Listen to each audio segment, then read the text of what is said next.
ఆయన group 2 employee. వివాహ వయసు వచ్చినప్పుడు తల్లిదండ్రులు, రే అమ్మాయిని చూస్తావరా, ఎలాంటి అమ్మాయి కావాలి టకామని తల్లిదండ్రులకు చెప్పాడట. ఎలాంటి అమ్మాయి అని నేను చెప్పను, కానీ దేవుని చిత్తంలో ఏ అమ్మాయో ఆ అమ్మాయిని వివాహం చేసుకుంటా. ఈ అబ్బాయి ఒకటే మాట అన్నాడట, అమ్మా దేవుని చిత్తం ఎవరో వాళ్ళని నేను చేసుకుంటా. తెలిసిన అమ్మాయిల ఫోటోలు పంపించారు. ఈ ఎర్రగా ఉన్న ఏ ఫోటో వచ్చినా వద్దు మమ్మీ, వద్దు మమ్మీ, వద్దు మమ్మీ, వద్దు మమ్మీ, దేవుని చిత్తం కాదు, ప్రార్థన చేశాను దేవుడు వద్దన్నాడు అని చెప్పే పరంపరలో ఒక ఫోటో వచ్చింది. ఆ ఫోటో ఎట్టుందో తెలుసా? అమ్మాయి నల్లగా ఉంది, నల్లగా ఉంది. వాళ్ళ నాన్న అన్నాడట, వాడెందుకు ఇష్టపడతాడా, మా అమ్మాయి ఫోటో ఎందుకు ఇంకొకరిది? లేదు నాన్న, ముందు నేను దేవుని సన్నిధిలో కనుక్కుంటా, పంపించండి ఆ ఫోటో. తీసుకున్నాడట.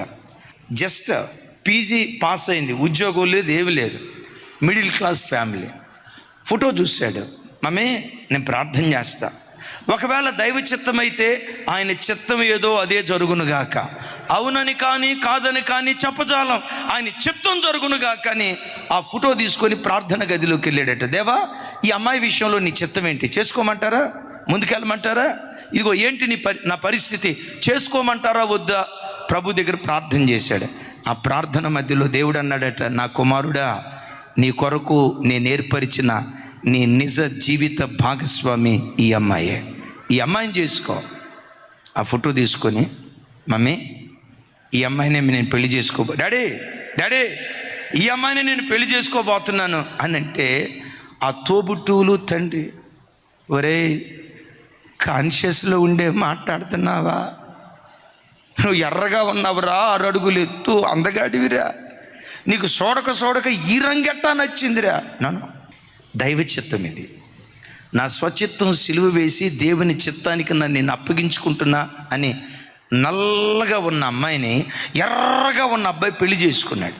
ఆ సంగతి మీకు ఎట్లా తెలుసు అన్నంటే, వాళ్ళిద్దరికి ట్విన్స్ పుట్టారు. వాళ్ళ బర్త్డే కార్యక్రమానికి వెళ్ళారు.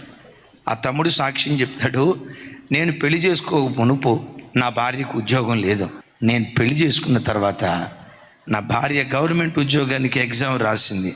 దేవుని మహా గొప్ప కృపను బట్టి గజిటెడ్ ఆఫీసర్గా నా భార్యకు దేవుడు బ్యాంకులో ఉద్యోగం ఇచ్చాడు. వాళ్ళ పిల్లలు 2 ఉన్నారు, కవల్లో ఎట్లున్నారో తెలుసా, దొండపండు ఉన్నట్టున్నారు. ఏమన్నాడు తెలుసా, ఈరోజు నేను ఇలా ఆశీర్వదించబడటానికి. ప్రతి యవనస్తుడికి వివాహ వయసులో, వివాహ జీవితంలో కొన్ని కలలు ఉంటాయి.